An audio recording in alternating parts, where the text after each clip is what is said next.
तो जैसे अपन को ये समझ में आ गया एआई से आपकी आय में वृद्धि होगी।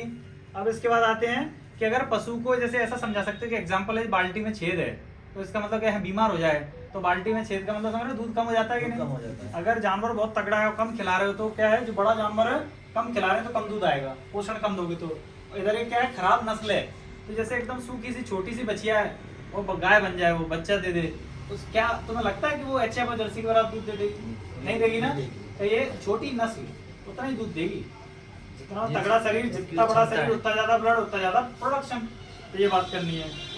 अभी तो मेरे को, मैं शॉर्ट में इसलिए कर रहा हूँ क्योंकि हमारे पास 3 वक्ता और हैं, वो भी आपको समझाएंगे। ये देखो खेती का है, अगर खेती में देखो जब आपको नस्ल की बात कर रहा हूँ, किसान नहीं समझे आपकी बात, तो ये बोलो कि लोकवन जो गेहूं की नस्ल थी उसको आप लोगों ने कैसे अडॉप्ट किया, सारे गेहूं छोड़ दिए कि नहीं पुराने वाले।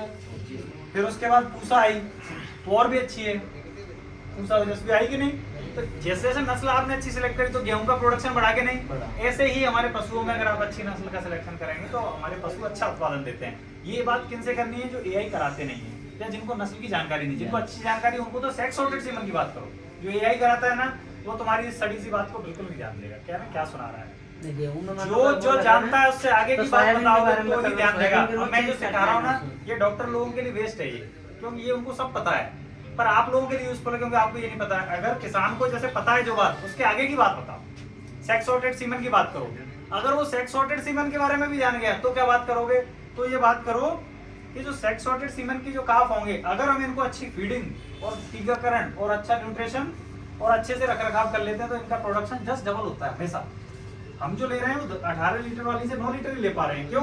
क्योंकि हमारा मैनेजमेंट अच्छा नहीं। मैनेजमेंट में ये बेसिक चीजें आती है, क्या क्या, पशुओं का कैसा रख रखाव है, कैसा खिला रहे हैं और कैसा टीकाकरण वगैरह करा रहे हैं, और उनको धूप वूप दे रहे हैं कि नहीं, या फिर ऐसे गीले कचड़े और गोबर में बंधे रहते हैं, खुर सड़ रहे हैं, बीमार है, दर्द हो रहा है, दर्द में कौन दूध दे देगा? अपने को कोई दर्द हो तो अपन उस समय वो काम नहीं कर सकते ना, ऐसे पशुओं में होता है। नस्ल की बात हो गई, फिर हमें बात करना है एआई से नस्ल का जो सुधार होता है ना, वो आपको समझ में आ गया। वो 3 साल में गाय बन जाएगी जो बहुत अच्छा दूध देगी, वो किसान की आय में वृद्धि करेगी। अभी मैंने आपको कृषक और पशुपालक के अंतर बता दिए कि कितने दिनों में आय होती है, सबको याद हो गया ना। इसके बाद अपन आते, ये ग्रुप में मैं डाल दूंगा तो इसके स्क्रीनशॉट स्क्रॉल करके उसके जिसके याद नहीं आए तो उसमें पढ़ सकते हो।